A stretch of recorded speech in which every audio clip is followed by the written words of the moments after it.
Hey guys, what's going on? It is Roth and Jim here to talk a little Game of Thrones, The Mountain and the Viper, subtitled The Pillar and the Stones. Oh, so lame we are. I know, but stick with us anyway. He's got the pillar, I've got the stones. So, hey, that's news to me. There's so much to talk about in these episodes. We come in every morning, we want to dig into everything, but we, unfortunately, in these videos, we can't. So we're going to talk about that awesome, epic, tragic, awful battle, Jimbles. I have not read the books. Okay, but I have learned to not become too attached to any character. And I really liked Oberyn, which meant that he's not long for this world. Because anything that I like, whether it's a character in Game of Thrones or a flavor at Pinkberry, is gone before I know it, usually within 30 days. I don't know if you should take that. In the world of Game of Thrones, I don't know if that should be such a personal thing for you. Well, look, I'm just saying. But, I figured, look, he had a very defined kind of purpose or function in the overall story. And so I figured once he had, served that purpose, maybe he wouldn't be on the show too long. I just didn't expect him to die in this episode. Yeah. I figured he would take out the mountain, and we can get into that in a minute. But I didn't expect him to. I thought he would get double-crossed somehow and get killed then. I didn't expect him to actually die in the battle. And man, what a way to go. I mean, I gotta say, like, seeing something like this come to life on the screen is just remarkable. I thought it was so well executed on everyone's part. Especially the mountains. Hey. Yeah, literally executed. Pedro Pascal, who was Oberyn, I think had been a real fan favorite. He was a favorite of mine this season. It was a great performance, great character. I mean, it was really, the show is full of these kind of cool characters that seem to come out of nowhere, and you can't help but get attached to them. I thought it was telling, though, that the same thing that defined him as a character ultimately is what did him in. Yeah, and that's kind of one of the wonderful story points too, where this is a fight, but it's really telling a story within the fight, and it's like watching a Greek tragedy, because even though you know where it's going, if you know where it's going, you do feel that sense of, please just don't do this. If you just do this one thing better, like, sure, you want your confession, but chop off his arm first. You see this man? He's a brick. He is massive. Like, get him down. Make sure he's really down. Chop off his foot. Incapacitate him, but keep him alive.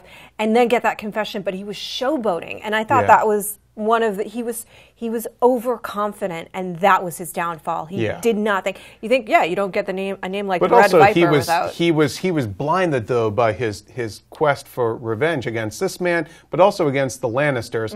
And he had turned it into theater, really, at that point. And he took his eyes off the prize, and that's really what did him in. But, he showboated to his lover, But he did get his confession. It was probably the last thing he heard over his own screams, but he got his confession. Yeah, and I think that's a very notable thing, is like, man, the way he delivered the confession was absolutely brutal. It's chilling. But let's just call out and remind you guys that this is the Hound's brother, and he is the person that burned his face. Right.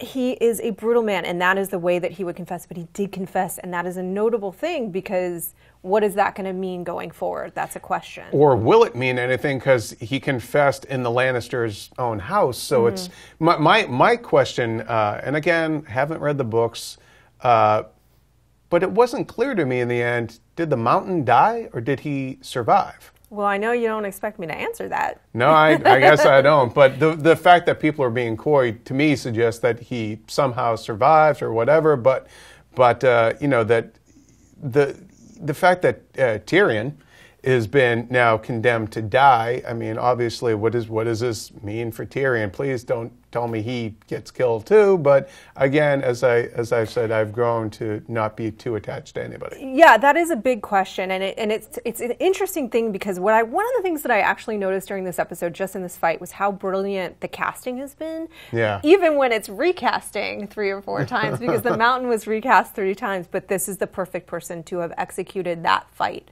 Literally, again, to make us believe that he could physically kill someone in that manner. Because that takes a tremendous amount of strength to crush someone's skull. I've never done it. She speaks from experience. I speak from experience. But the other thing, too, is that you know, again, Pedro Pascal, they cast the perfect person to make it hurt. To like make you fall in love with this character, to really get you excited about seeing the rest of their arc, just to rip them away from you. I mean, it really is brilliant. But then also with Tyrion, I mean, let's remember, Tyrion's life is on the line. Could the show withstand the loss of Tyrion? I think it would have to. I mean, I think at this point, no one character can really, the show will have to survive without a star character. That's the nature of any show, but I think particularly on Game of Thrones, it would suck to lose Tyrion, but I think the show would go on. I mean, you have Dany, you have Jon Snow. There are a lot of story arcs there to follow. You have, you know, the Hound now and Arya. So it would suck to lose him, but I wouldn't. I would be more surprised actually if he lives than if he dies at this point. Well, you'll find out next week for sure. For those of you that know, please don't tell your friends. Be nice and let them have the surprise for himself. Please don't tweet him and let him know at all. That would be very mean and upsetting. But it is a fascinating question. We just had a debate upstairs, Joshua and I, about like, is Tyrion the main character on the series or not? And it's kind of a fun thing that you can engage with all these characters, so many different characters on this level. But he is an amazing character. This was such a well-executed fight. I thought it was deeply satisfying. The emotional temperature in the room afterwards was devastated with the group I was watching with. Were you devastated? Yes, I was. I don't know what to say beyond that, except that it was crushing, and oh God, you can't help but like walk into the puns on this. But it really was a crushing moment in every sense of the word.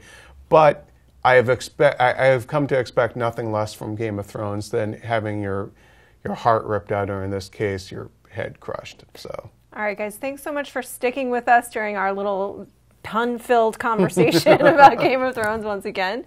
Let us know what you thought. Were you satisfied with that sequence? Was there anything that you felt was missing? Were you surprised? Let us know in the comments below. And for all things Game of Thrones, keep it locked right here to IGN.